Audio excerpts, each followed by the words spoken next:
welcome to a special edition tonight of Legends from the Past and Future show. We're going to have some candidates on the show. Right now, we have one we're going to introduce, but we have two more that's coming. One that I know of for sure, but tonight we're going to give them a chance to explain why they feel they are the choice to run for the office that they wish to run for. But in the meantime, our panel tonight consists of Deneen. Deneen, how you doing tonight, Deneen? I'm doing great. I'm all excited about getting all this information so everybody can get out and go and vote. And we have Roger, Command Sergeant Major Parker, who is not only a retired Command Sergeant Major, but he's a distinctive man. He got the award this past Saturday. He was one of 100 distinctive men. Roger. Nice. Hey, thanks, man, for having me on. Armin was one of the awardees as well. It wasn't just me. He was one of the awardees as well. Very distinctive honor. And, you know, I'm just so happy that we got this platform that we can put information out to people because people don't realize how important voting is. The only thing they think about is the presidential election. But we need these little mini elections as well as the midterms if you're not to influence anyone, if you're going to want something better in the office in the upcoming years. Absolutely. I'll go with that. Absolutely. And we also tonight we have our health and fitness guru who she said she was on time, but you know she wasn't on time. She would have blamed me for it. Oh. Melissa Proud, welcome.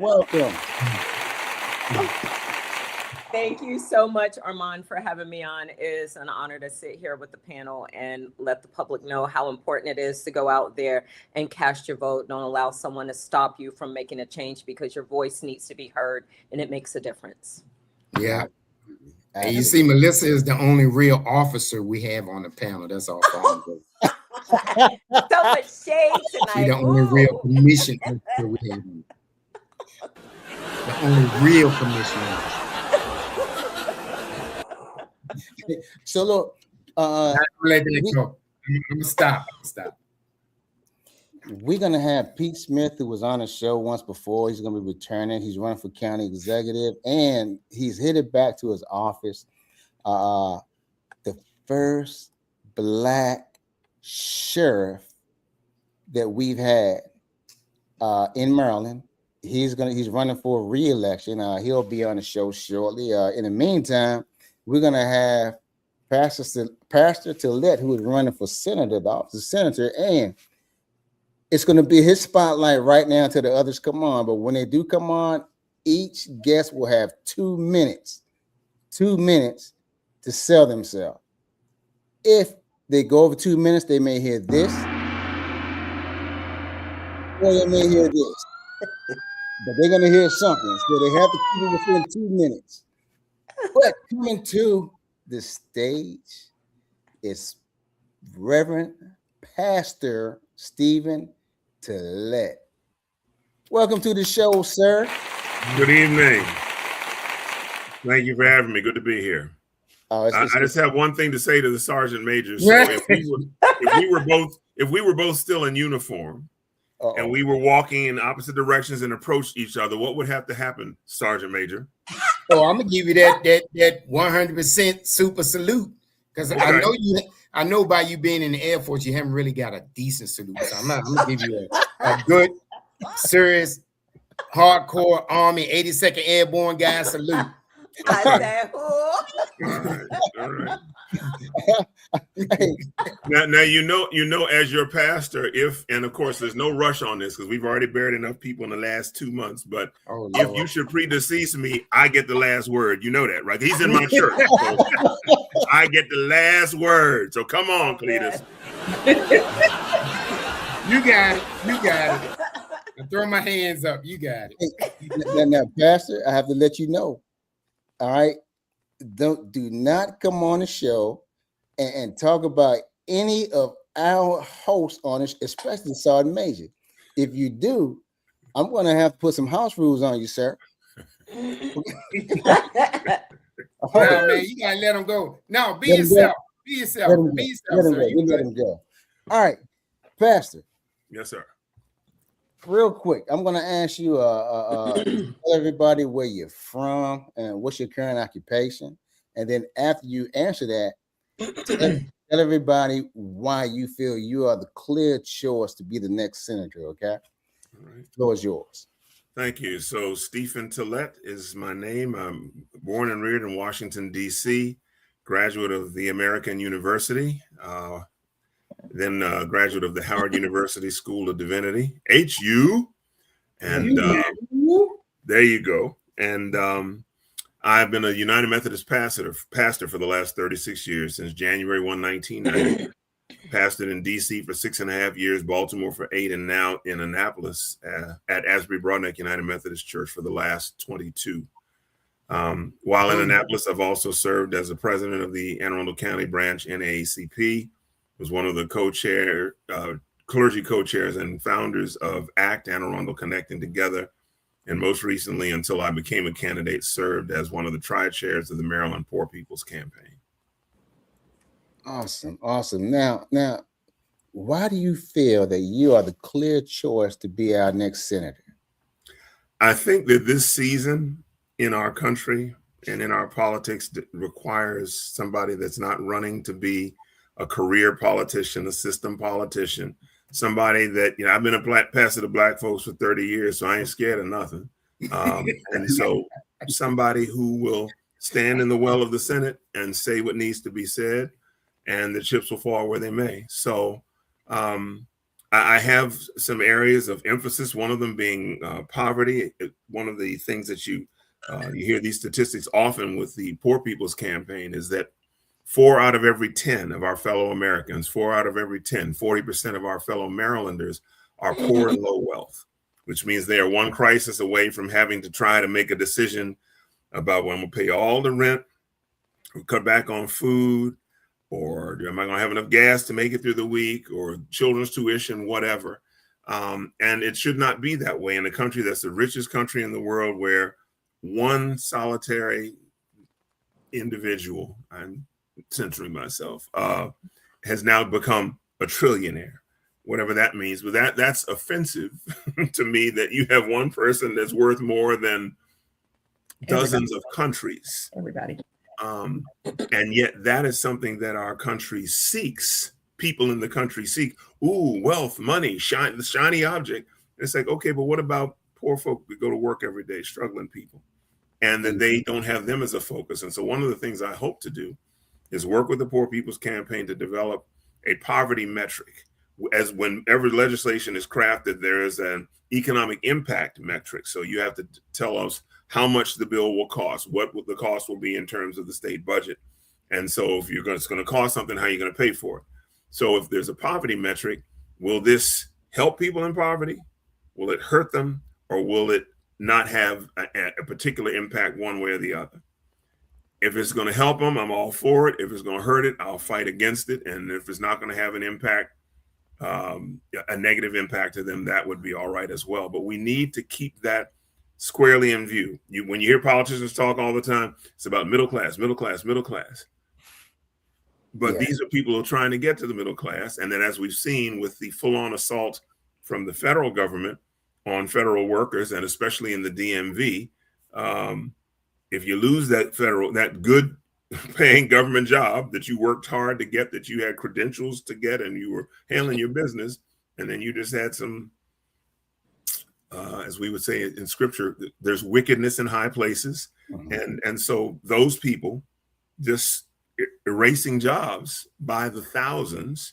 Now you've gone from middle class to struggling and just trying to keep one nostril above the waterline. So we need people in state government who are not afraid. That's one of the reasons why I was so frustrated with the state Senate last year into this year, when they refused to consider redistricting. Now, ordinarily, I would be dead set against it, because you don't do mid-decade redistricting. You just don't do that. That's not the way the country is designed to operate. But since you have the occupant in the White House who is demanding that Republican-led states do mid-decade redistricting, you got to play the game that's being played. And so I think our failure to do that, that's one other seat that we could possibly have had, so that as many as they've stolen on the other side, who knows if when the votes are cast, who will still be controlling Congress. And that's critical for the future of this country. Awesome. So now, Pastor, before I pass it to Deneen, and you'll be questioned by Deneen, Roger, and Melissa, I want to welcome a new platform of guests to the show, and that's Kik. Welcome, Kik. We are just continuously growing on the Legend Show. On you, Deneen. Oh, okay. So Pastor, you just mentioned redistricting. Yeah. And can you tell us what that is and what would be the benefits of that happening? Every 10 years is the decennial census, the year ending in 0. And as a result of the census, when they assess the population all around the country, and that determines federal and state and local benefits, the formulas that are used, and the benefits that will come to those jurisdictions, and also how they're going to set the districts, the legislative districts for the state legislature, congressional districts for members of Congress. And redistricting typically happens 2 years after the census. So in the year ending in 2, so 2032 would be the next time. Unfortunately, right now we have a lawless dictator occupying the White House, and he understands that he is running foul. So he's trying to put his thumb on the scale and say, I want you all to redistrict now. Mid-decade, we redistrict once every decade, redistrict mid-decade, so that we can try and hold on to the House of Representatives. And if they do, then that's 2 more years of a Congress that is wholly, a House of Representatives that's wholly compliant to him, which means bad legislation that does not help many people, his favorite class, the billionaire class. Does that also include that? I mean, when you talk about the redistricting, you talk about the census. So they're not talking about doing a new census. They're just talking about just doing whatever they want to do per se. Is that what? Exactly.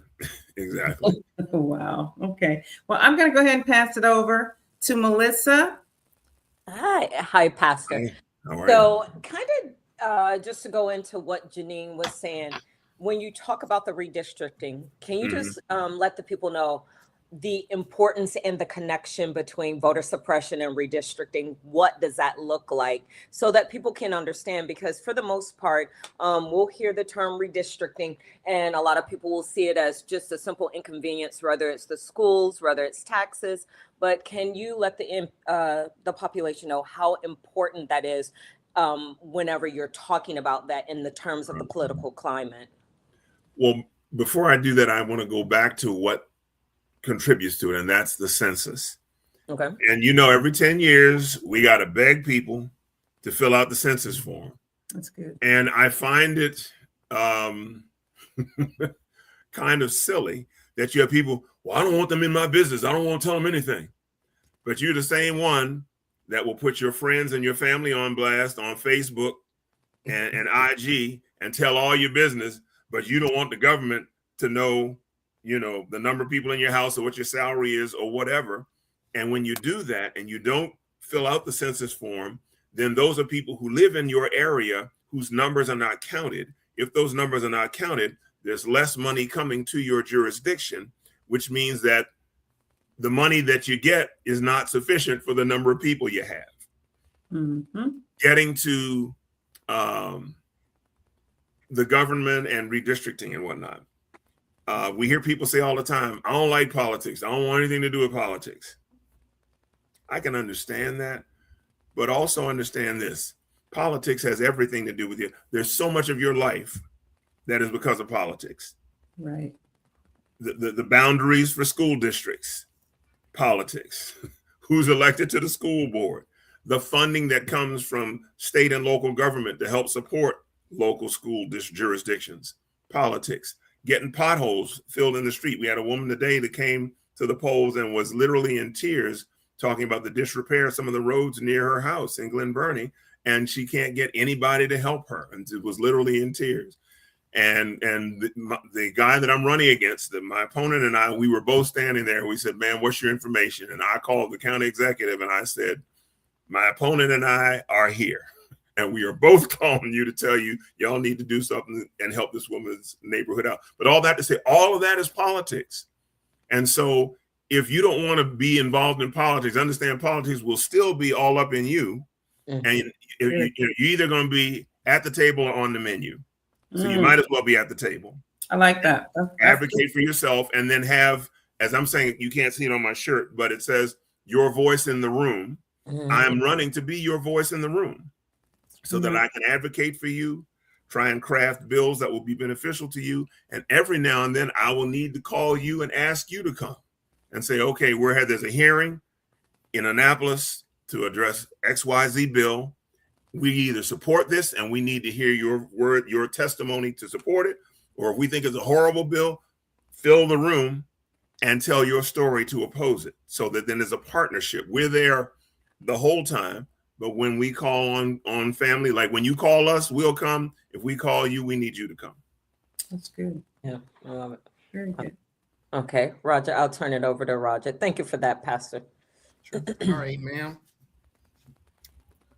But I'm gonna go ahead and y'all got something in common. I'm gonna jump off straight. You know, Reverend Tillett is a former superstar football player as well. Armin was our superstar. Armin was our superstar football player when we was in high school. But you know, getting back to the matter at hand. My team is in the Hall of Fame at St. John's College High School, but there you go. But it wasn't because of me. I was on the team, but it wasn't because of me. But go ahead. Okay, you're gonna have to clap back about that later. But I'm so petty. But you know, could you take this opportunity to tell our listeners and the people that's viewing how important it is to vote? Because sometimes, for some reason, that go over folks' head. You need to vote to represent yourself. You need to vote to represent your family. One of the points that I've been making when I have an opportunity to talk to voters and to organizations is that it's the mission of every generation, or at least it should be, to leave a world that is better, to leave a world that is worthy of our children and our grandchildren. And right now, the world that my teenage daughter and my two young grandsons are going to receive from us is a stinking hot mess. So it is important that people have to have an interest in their own lives. As I said, if you pay taxes, you are part of the political system, because the political system will take your tax dollars and use it in whatever way they see fit. And unless you are vocal enough and you have hired public servants who will advocate on your behalf enough, you're going to be caught short. And other communities will get money that you should rightfully be entitled to. So, and that's the other thing. They want to use the word entitlements, and they want to make it sound like you're some kind of lazy layabout if you want to gain access to tax dollars. That's your money. It's your money. So you should not feel at all bashful or ashamed to say that's, we contributed to it and we want some of that money to be spent on A, B, and C. That's your right. So that you have to play an active role in your own life on behalf of your children, your grandchildren, or like me, Roger's mom just turned 85. My mother was 102, just passed away a couple months ago. And my wife, Sharita, just asked the question one time. I just want, or just sort of musing out loud, I wonder what happens to the folks that don't have anybody to look out for them. Because I was my mother's only child, and we made sure she was straight. Anything that needed to happen, we took care of it, took her where she needed to go, etc. And so that's another thing. In addition to focusing on youth, focusing on veterans, I'm a 20-year Air Force veteran, required a chaplain lieutenant colonel from the Air Force, and our seniors. You can tell a lot about a society by how it cares for its youth and its elderly. And I don't think that speaks well of us as the United States right now. Wow. Absolutely. All right, I'm going to turn it over to Armin. So I just finished speaking with the sheriff, Mm-hmm. He's in his office, so he'll be joining us shortly. Okay, good. And Pastor, now, Armin, one thing you said about the sheriff, he's the first African American sheriff in Anne Arundel County. He's not the first in the state of Maryland. Okay. Gotcha. Now understand, Anne Arundel County has been around since the 16 or 1700s. So the fact that we got the first one in 2022, that's still a long time. Absolutely. Yeah. But he's doing an excellent job. Excellent job. Real good brother. I'm glad to be on a ticket, on a slate with him. Yes. That's gonna be. I'm excited. I really am. I am so excited that I live in Bowie, but I'm going to find a way to vote in Annapolis. But don't. Well, he can always move. I've been encouraging people for the last several months, just move, just get an apartment in Hanover or Severn or somewhere, and just for about 3-4 months, and then go ahead. His mom still lives down there, so he's good. Absolutely. So Pastor, with the climate, with today's climate, the situation with ICE, how do you feel that it's impacting the city of Annapolis? What would you do to correct to correct what's happening in Annapolis as far as ICE is concerned? Well, that honestly, in part, it's a governing decision. It's also a law enforcement decision, because there have been a few jurisdictions around the country where local police or sheriffs have stood and looked ICE eyeball to eyeball and said, you ain't doing that here. Mm-hmm. And the fact is, and you can tell where the cowardice comes in, that they're supposed to be so big and bad and bold, but they're masked, so you can't know who they are, so you can't hold them accountable. But then they're the ones with guns and tasers and whatnot, and other people don't have them. So as soon as the real boys and women stand up, the real dudes and gals, they stand up, that you ain't coming in here, that they can't do anything with that. So policies would be in place where we're saying we're not cooperating with you unless it is clearly someone who has violated the law, who is a clearly criminal element. And criminal element doesn't mean they speak Spanish. It doesn't mean they were born in, south of the border, or their ancestors were. That's not criminal element. Right. Because anybody will tell you a majority of the crime in the country is not committed by immigrants. It's committed by homegrown folks. And it's committed by homegrown folks who are the majority of the population in the country. So don't get it twisted. I don't care how Sinclair broadcast is presenting crime and the brown faces that they put on the screen. That is not the real and total picture of crime. So to protect your community, you just tell folks, we will cooperate with you under these circumstances. But other than that, you're going to stay away from our schools. You're going to stay away from our houses of worship. You will not be snatching people up at the Home Depot, and all they're trying to do is get an honest day's work for an honest day's pay. We will not allow that. Awesome. Go ahead, Denise. Okay, so I have two quick questions. One is, how will you address housing affordability in Annapolis and the surrounding areas? And then the other question is, how will you address rising costs for families and seniors? So, Councilman Smith, future County Executive Smith, when he comes on, a bill was just passed in the County Council, a cottage home bill or tiny home bill. And the idea there is that right now, I think the average house in the county costs about $500,000. And a lot of people can't afford that. So what the cottage home bill does is we identify land, and then we will build houses that have a smaller footprint in terms of square footage. But then the price to move into one would be $200,000 and some thousand. Right. And typically, if you are single, or you have a partner and it's just the two of you, or maybe one small child, you can make that work.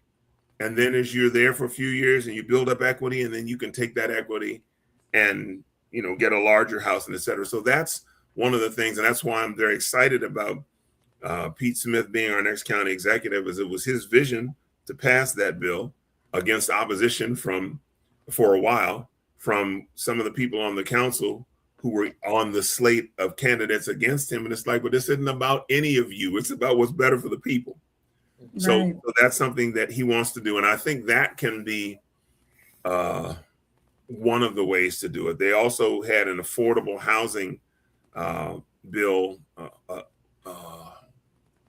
I'm not remembering the title of the bill. If Pete were here, he could tell you. But that basically that they would control some of the costs, and when there's new construction, that there would be incentives for developers and builders such that a certain portion of their stock of homes would be at a lower price and more affordable. Because right now you have people who work in Anne Arundel County and can't afford to live here.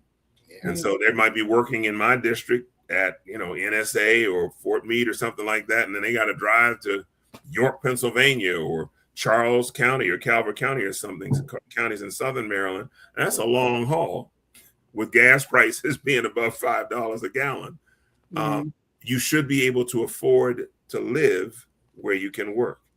Yeah. And then when they remember back in COVID and the heroes and essential workers, but they can't afford to live there either because they're not being paid a livable wage, which would typically be around $28 an hour. But then, the wealthy want to clutch the pearls. Well, oh no, if we pay them $28 an hour, our business will collapse. And no business around the country is collapsing because they pay their employees more. That just doesn't happen. But that's the lie that's told.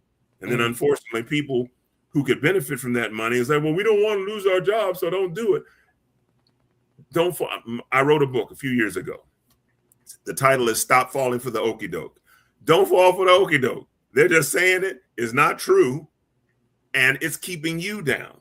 So do your homework. Yeah, no, that's good stuff right there. That part. Do your homework. Yes. Mm-hmm.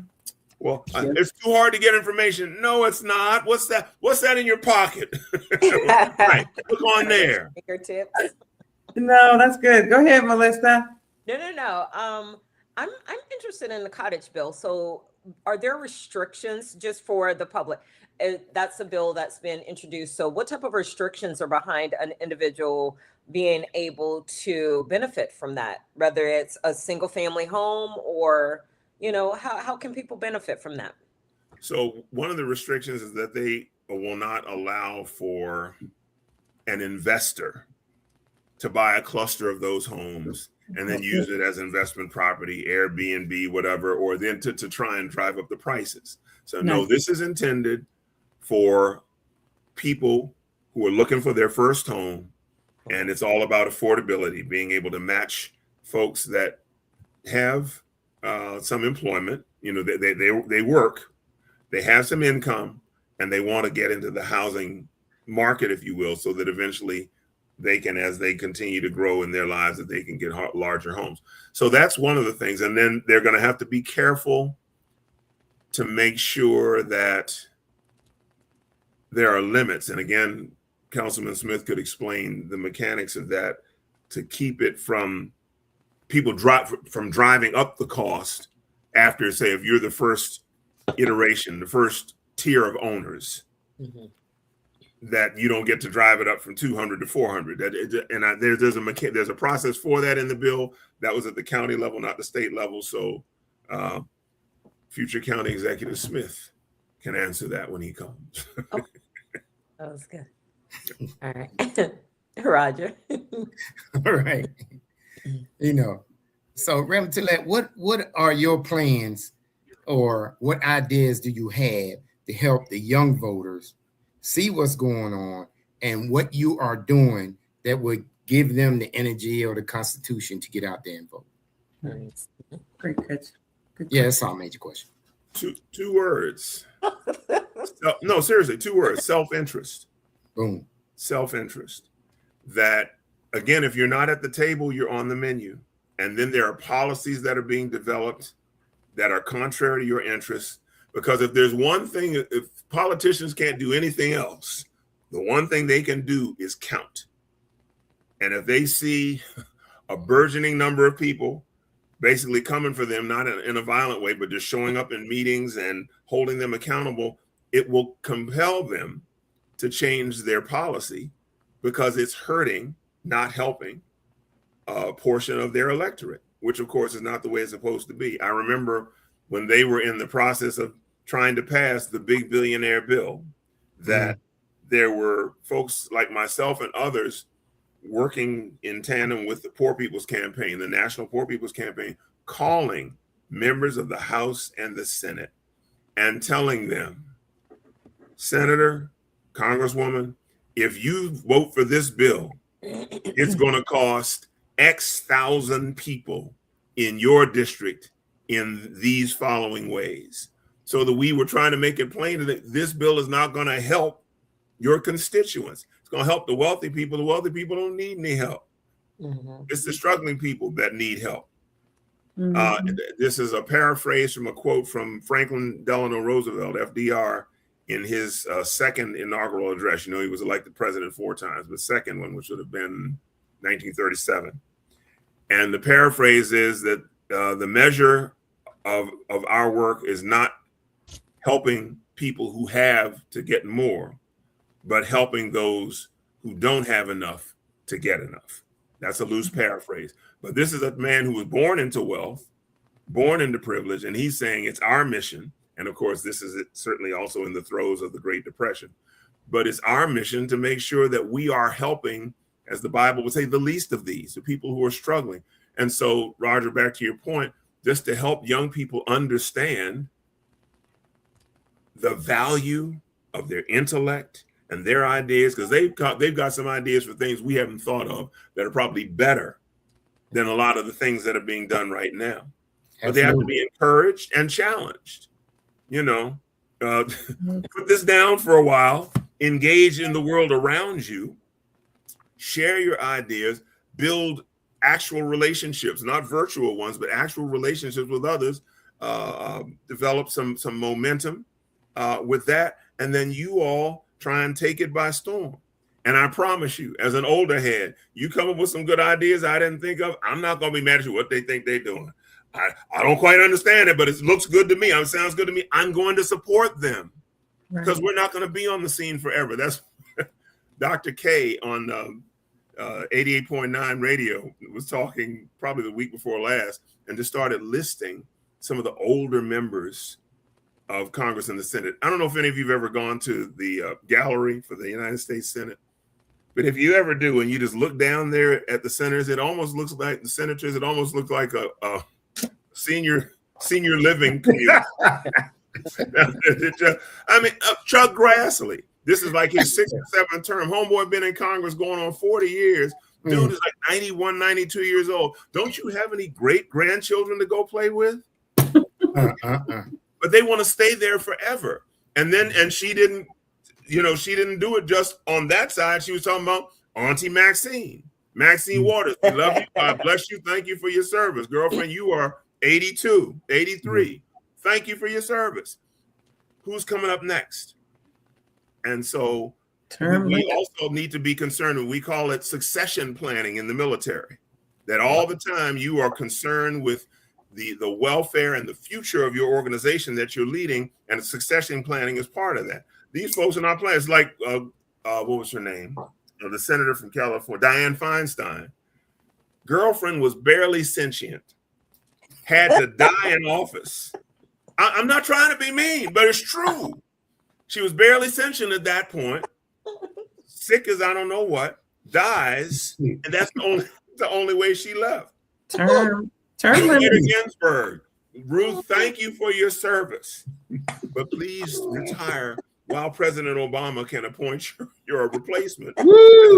Staying in there so long that when you die, then Mitch McConnell, the same one who refused to entertain an appointment when Scalia died in February, but then they ran through something when Bader Ginsburg dies in September.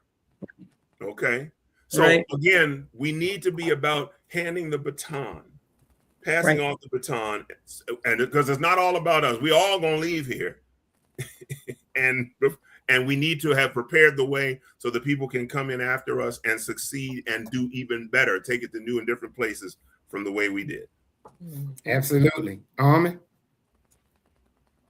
Okay, so the sheriff is here. You know, he's a a little late, but Fourth Ward.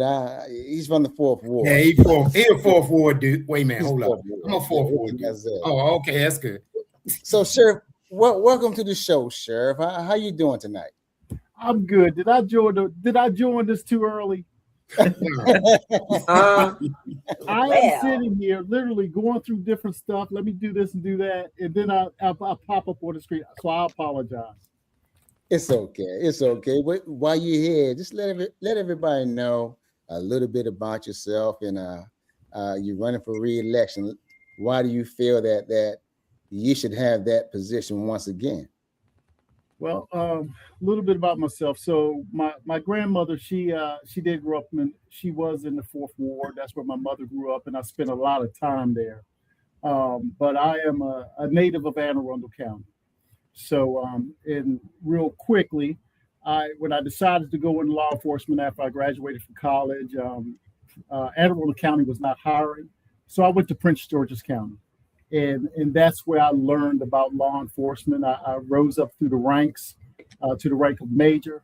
I was the commander of the Narcotic Enforcement Division, Training Academy, Community Services Division, a couple district stations, and some other things. So I learned a lot there.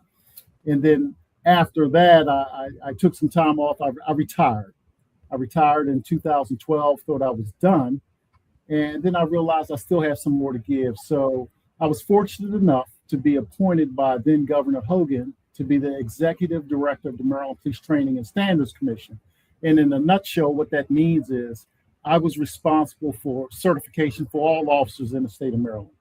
So if you wanted to be in law enforcement, a sheriff or a sheriff deputy or a police officer, you carry this little card around in your back pocket that had my signature on it.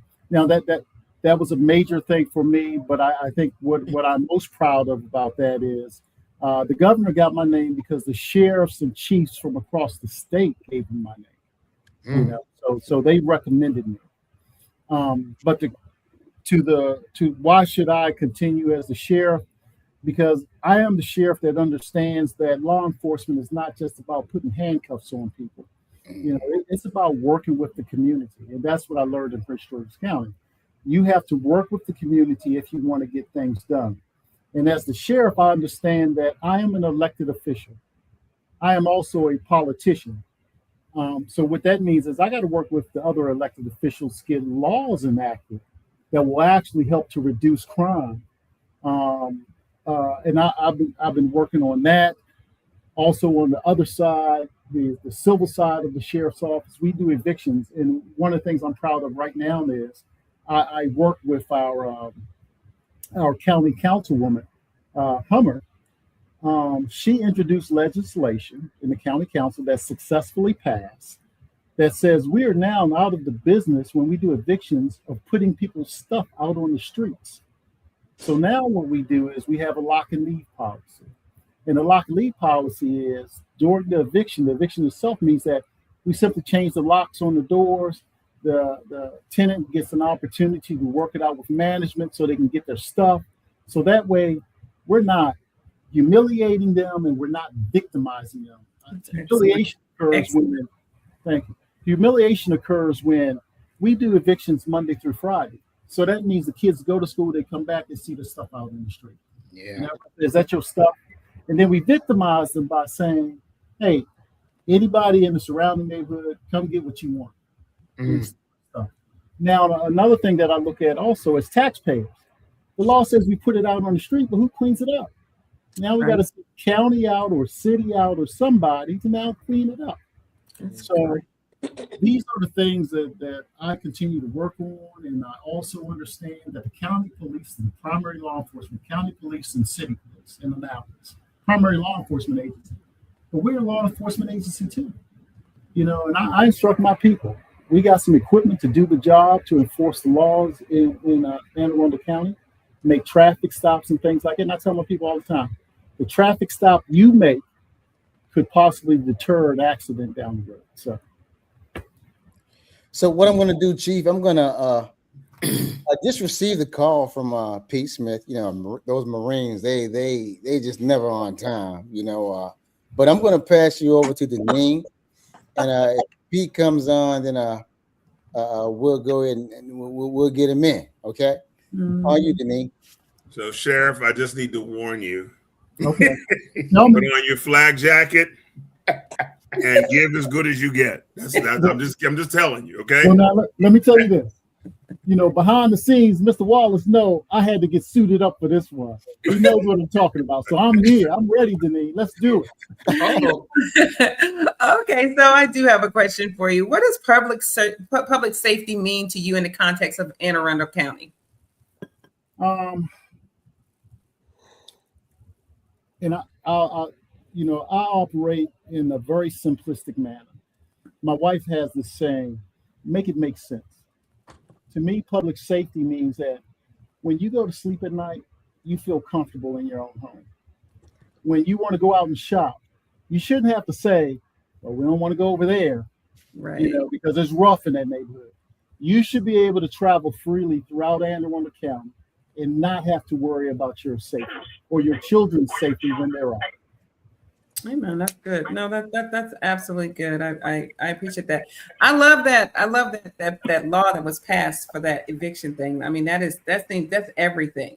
I mean, that's huge stuff. Yeah. Well, I'm gonna pass it. Go ahead. You go ahead, and then I'll pass over to Melissa. Yeah, I am very big on working with the community and educating the community. And let me tell you, one of the things I did was, and I feel comfortable in saying this, I am the first sheriff to have a renter's rights form where renters could hear exactly from the sheriff's office what your rights are.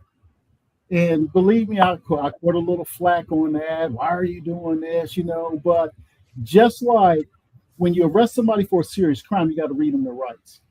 And I think renters should know what their rights are too. There are some people out there, I don't care who they are. They can hit the lottery tomorrow, win $1 million. They still ain't gonna pay their rent. I'm not talking about those folks. I'm talking about the folks that are out there working hard. They might have hit some hard times, might have had a death in the family, or the landlord is not taking care of the problems in their rental property. They need to know what their rights are. So we had a renters form. Yeah, that's good. Go ahead, Melissa.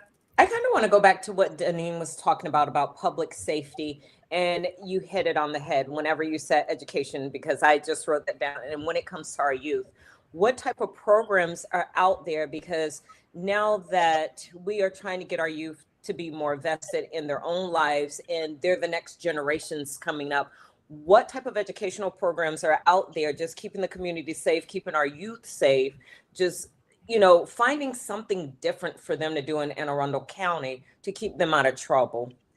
Mm-hmm. Well, I think we've been dropping the ball.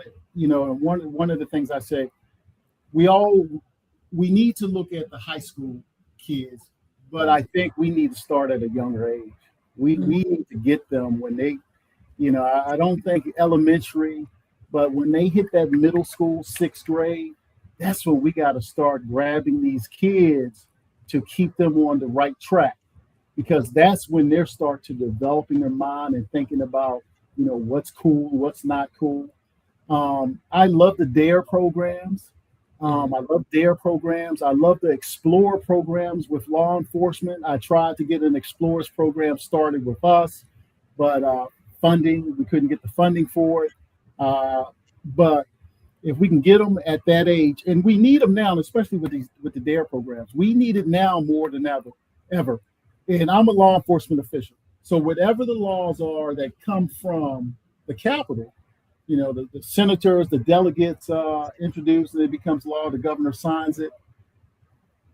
It's not up to me to now say, no, I'm not going to enforce this law. I'm a law enforcement officer. That's what I do. But I will say this, with the use of marijuana and things like that for recreational use, it is here. But I think we've missed the ball. We're not educating our young people. We're not educating our young people about the downfalls of using marijuana. And I agree, marijuana has a purpose for medical use. I'm not talking about that.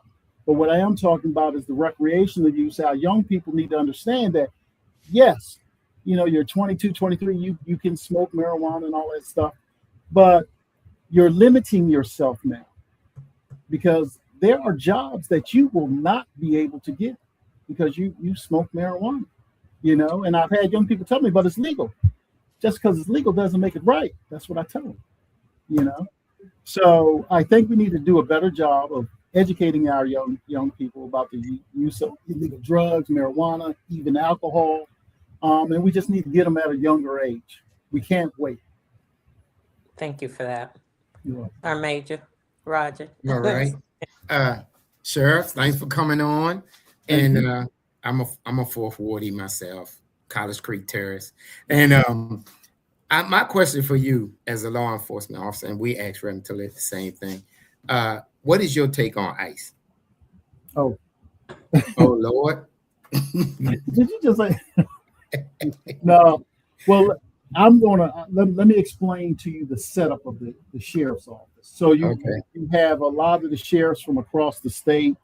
They're upset because this law has been passed. You can't work with ICE. They control the jails, so they have people to house detainees and stuff, immigrants and stuff like that. In Anne Arundel County, I don't control any jail. I don't control any holding facility. We have our own superintendent of I call it Department of Corrections, but we have our own superintendent, so I don't control that. Even at the courthouse, we have cells. You go into the basement of the courthouse, I call it our jail, but it's not ours. That is not for my personal use as the sheriff. The judges dictate who will be in that cell. So I have no ability to detain people.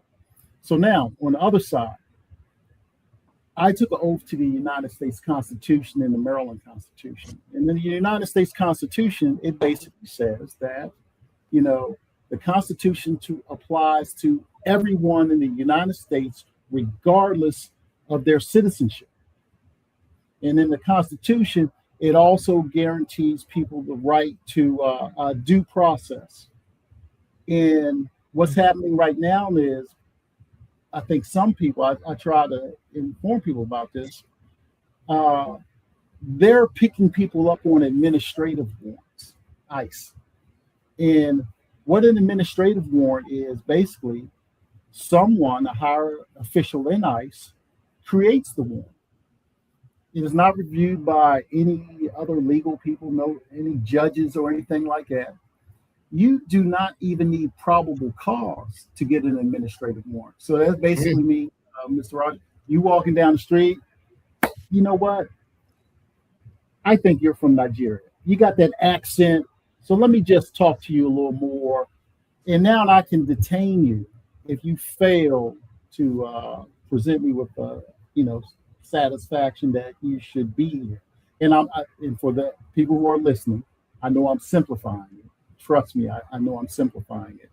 But like I said, my people here, we work off of criminal warrants that have been through the process. They've been reviewed by attorneys. They've been reviewed by the judges and signed off by judges. That's what we work on.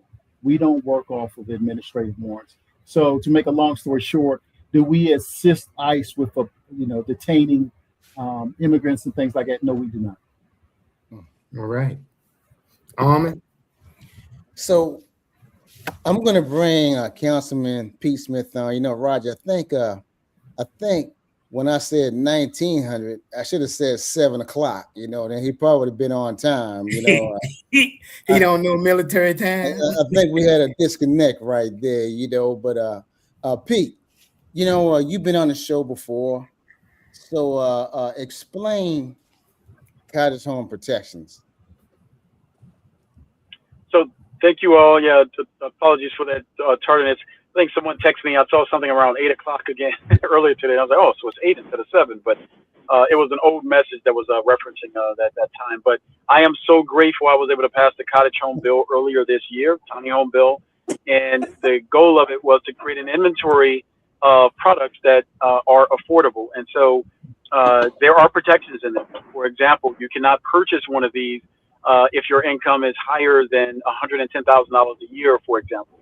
So that caps who the buyer is, which means that ACDS in the law is the one that will govern who and processing these individuals to make sure they quote unquote pass that test before they're allowed. The goal being, we did not want wealthy individuals coming in, buying all these things up, and then just renting them out. That defeats the whole purpose of creating generational wealth as well as home ownership for individuals who really, really needed it. The second thing is we capped the size to 800 square feet. So builders literally price their models based off square feet. So the bigger the home is, the more square foot wise, the more they can charge for it. So by capping it, saying you cannot use this tool, this bill, to create density to build more housing in this area. So we want you to make sure that the size of that is 800 square feet or less. So it forces them to only build homes that are much more affordable based off of that. So those are two of the biggest key pieces that allows it to be in reach for those who don't earn, hundreds of thousands of dollars. Awesome. Okay. Well, Deneen had to drop off. She's teaching Bible study tonight. So this is going to be pretty rapid because I think my health and fitness guru is her bedtime. Oh, that's right. I got to get my 12 hours. 12 hours? Oh my God! Not even 8. I don't know nothing about that life. I get half of that. 30-minute increments throughout the day. Oh, so this is going to be a quick rapid one. We're going to start with Melissa with this. And Melissa, whatever question you ask, it'll be for all three of them. And then so we can pretty much wrap this up. Sorry, Pete. Sorry, Sheriff. But we have to get you back. Pete, you've been on before. Sheriff, we got to get you on. And Reverend Tillett, we got to get you back too, okay? Go ahead, Melissa. Okay, my question is just really quick and simple. How imperative is it for people to get out and vote? It's super imperative. We have elections that are governed by or governs communities, and the people we select are in power. They have the keys to the kingdom. Look at who was elected at the White House, for example, and you can tell his philosophy and his belief system is different from other folks here in this country, specifically here in Anne Arundel County. So it is imperative that we get out there and vote because those in power will impact your life. And I will say this. I agree with Councilman Smith on that. And let me just add this. It's very important that you understand that the local leaders have the biggest impact on your life. Sometimes we get lost with on the federal level, but the local leaders, those who are running for county executive, those who are running for county council, state delegates, because those are the people, and your sheriff, of course, those are the people who determines what happens in your day-to-day life, what your roads look like, what your schools look like, what your local laws look like. You have to, when you vote, I recommend that people start from the bottom of the ballot and work your way up to the top. I'm just going to co-sign the sheriff. That's where I was going to go. I'm trying to leave more room since they came on late, but Sheriff nailed it. Did he just slam us, Pete? Pete just slammed us. I'm trying to give y'all more time. We were talking for. Okay, so I'm not going to go there. I was getting ready to slam you, but I'm not. Reverend, I love you, Reverend. I love you. Hey, Reverend Tillett, I help you out. We were talking for 35 minutes. Oh. Well, wait a minute. What time did it start? I was told to be on at 7:50. Well. That's a whole nother show. Mm-hmm. So they both thought it was 8:00. Okay. Yes. I'm gonna pull it. Look, 1900, yeah, sir. 1900. It's not you here. No, it really said 7:50. It did. It was 1850 to call in, and then 1900 for the show to start. But we're wasting time. Let's go. Okay. All right. Go ahead, Raj. Yeah, first of all, right, it might have been a mix-up on our part as well, because maybe y'all got an old text because we usually start at 2000. So with that being said, I'm going to say this. I've been in situations just like you gentlemen where it's not a whole bunch of us when I worked at the Pentagon, and we always being watched. So I don't know if anybody said anything, but I'm going to put it out there. I'm super proud to see that you guys out there taking your own personal time to make sure us, the regular folk, are squared away. And we need more people like you. Usually I come on and clown on folks, especially if they was in the Air Force or the Marines. But I'm gonna let that slide. But you know, the fact that you guys are taking your own time, Reverend Tillett is my pastor. We always going to each other. And, you know, taking your time to come out there and make sure we're squared away, I'm going to say from my heart and soul, I really appreciate it. Not because that ballot is all chocolate, which I like anyway, but I really appreciate that you guys are out there doing what needs to be done and standing 10 toes down. So thank you. Thank you. Awesome. May I just say that the ballot actually is not all chocolate? No, I'm talking about the three right here. The three right here. Okay. All right. No, because we have a slate. We are the Unite Anne Arundel slate. And our candidate for state's attorney is a white woman. For Council District 4, a Jewish white man. And Council District 2, a white woman. So we got a mix. Yeah, but I don't see none of them right now, and I don't have my glasses on. I just see us's. You just see the brethren tonight, okay? Yeah. Like my grandfather says, there's a lot of us's up in there. I just see us's. So, you know, I want to say this before we wrap this up. You know, my passion for the youth, it goes above and beyond. You know, there's been so many programs cut out for us. I have to say for us. You know, I used to coach at the Boys and Girls Club, and they cut a program that was really conducive and helpful. We even had study hall for the kids. What would you do? What would you do to help get things back on track, to get our youth? Just let them know that we care and that we are invested in their future. Starting with you, Pete.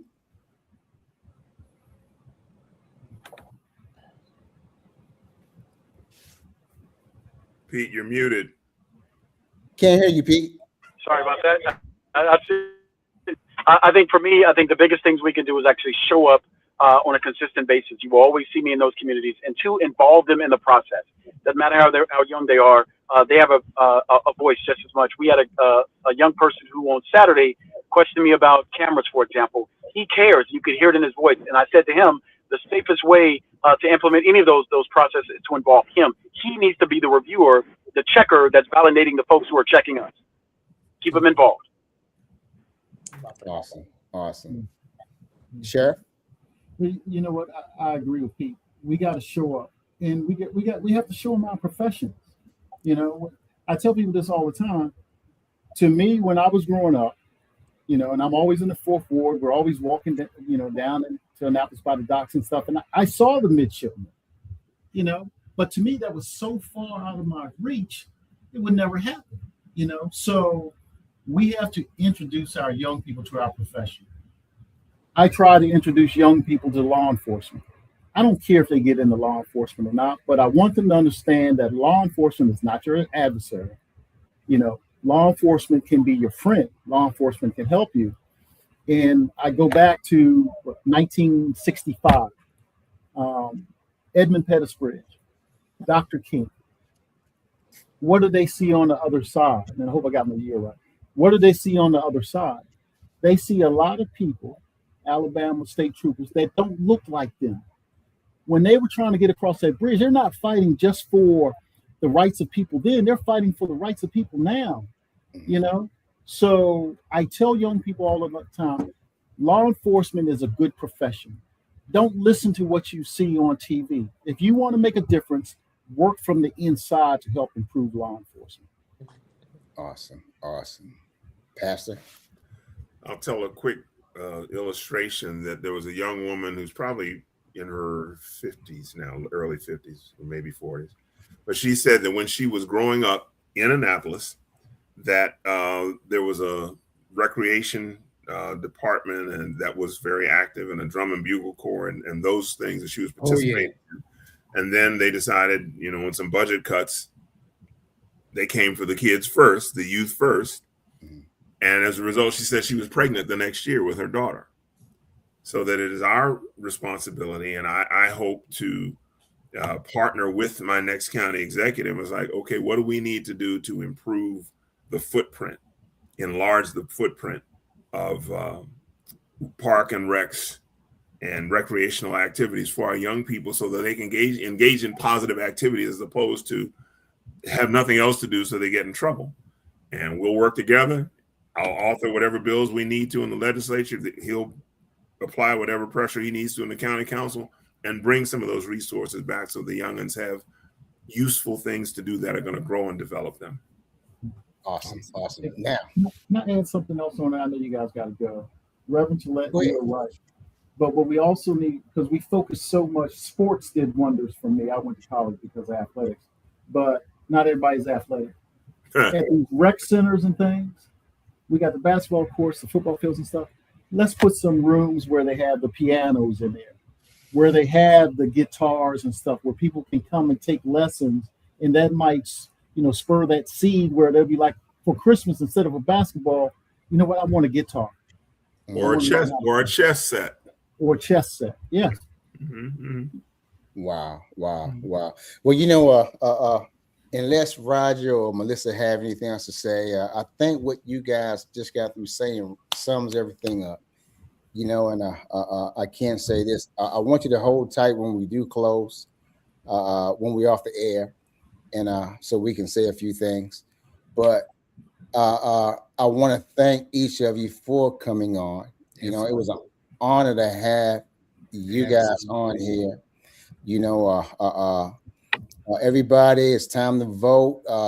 Get out and vote. You have 3 here that's very qualified. Let's go and make this happen. I wish, now that we're nonprofit, we can't make an endorsement, but I can tell you this. Should I say it, Roger? Go with it. You guys got my vote. You guys have my vote. Okay. I'm proud to say that, and I'm proud to have each of you on. And I need to get you guys back on the show. Can we make that happen? Yes, we can make that happen. What time? Yeah, absolutely. Can we get the time right? Yes, ma'am. Yes, ma'am. All right. Yes, ma'am. Thank you, Sergeant Major. Appreciate it. Accountability.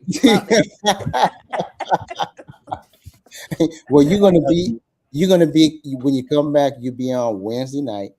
All right, that's our major day. And when I told the sheriff, we have about close to 800,000. We have a big following.